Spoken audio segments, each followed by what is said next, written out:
I got you. I guess this is a vibe. It's a look, right? Is it a look? It's okay. It'll be all right. Hey guys, welcome back. Either way, we're doing a video today on buyer persona and how you can create your buyer persona. I also have buyer persona templates down below for you guys to download for free. I need you guys to go ahead and do that so we can do a follow along on how to create a buyer persona in this video. So you might be telling yourself, I know I've heard of buyer persona before. I know I've heard of target audience, but I don't remember anybody actually telling me exactly what they were.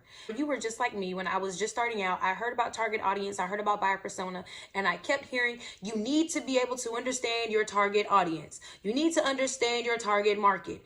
But no one told me how to actually get one of those. How do you get a target audience? How do you get a buyer persona? Well, I got you.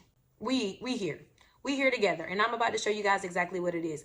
I hope you guys downloaded a buyer persona template. I went ahead and did a blank one and one that has a person or an actual buyer persona written out. Now we're going to get into the nitty-gritty. In short, your buyer persona is a completely fictitious character who is representing your ideal customer. Now, knowing your ideal customer or your buyer persona will help you in your efforts to create and tailor content for your specific audience. If you know who you're talking to, it's easier to talk to them.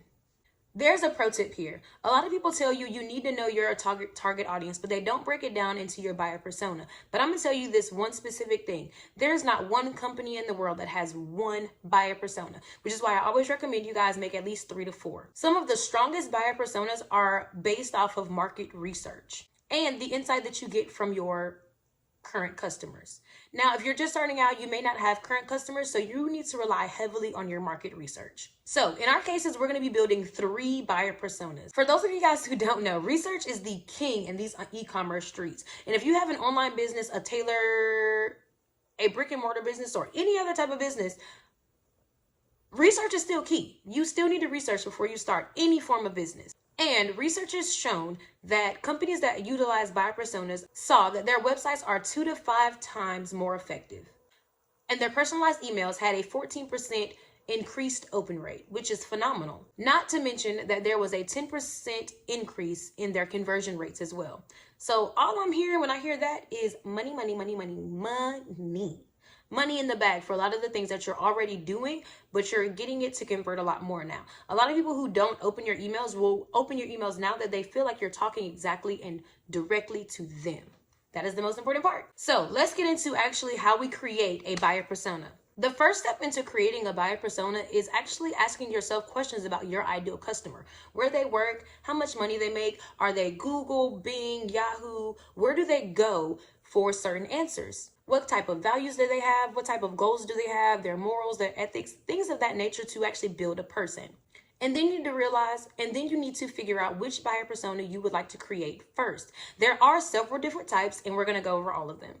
The first buyer persona is for marketing. So who you are actually going to market to. And we call this a marketing persona.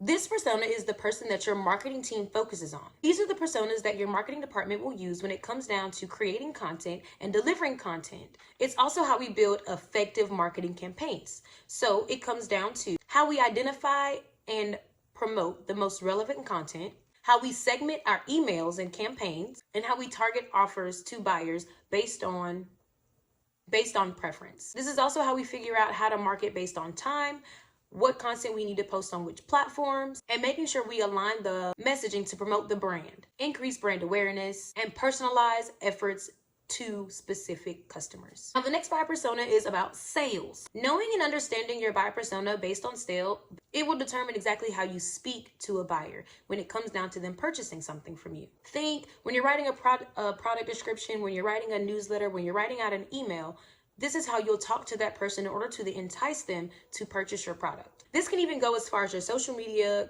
captions, tags, and what time you're posting. It is supposed to be able to help you build your rapport with your customers. Now, the next buyer persona is going to be customer service based. So this is going to be how exactly your departments will talk to your customer when there is some type of concern involved. Remember, just because you've closed a sale or you've finished selling someone a product does not mean their customer journey ends. And your customer service is what turns your one-time buyer into a return buyer, gaining a deeper insight into the day-to-day life and reconstructing your FAQ page if it isn't going to be buyer friendly.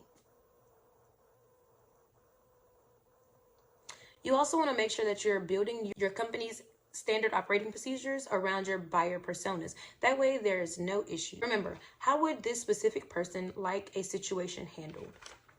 Now, let's talk negative personas, because this is also important. Your negative personas are going to be people who have no use, want, or need for your product. It could be that they're too advanced to use your product, or that they're too junior to be using your product. Either way, these people are not looked at as the best fit for our product or service. The most important part about a buyer persona is remembering that these are also living and breathing documents, just like your marketing plan.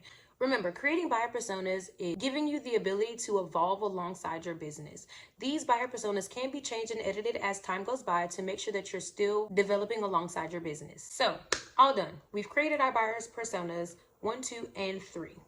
Right? We've taken an outline look at our negative persona. Now we are able to move on to the next part of starting our business, which is right here. Click on this video right here. If you guys have any questions, please drop them down in the comments below. Like, comment, and subscribe on this video, and I'll see you guys again in the next one. Bye.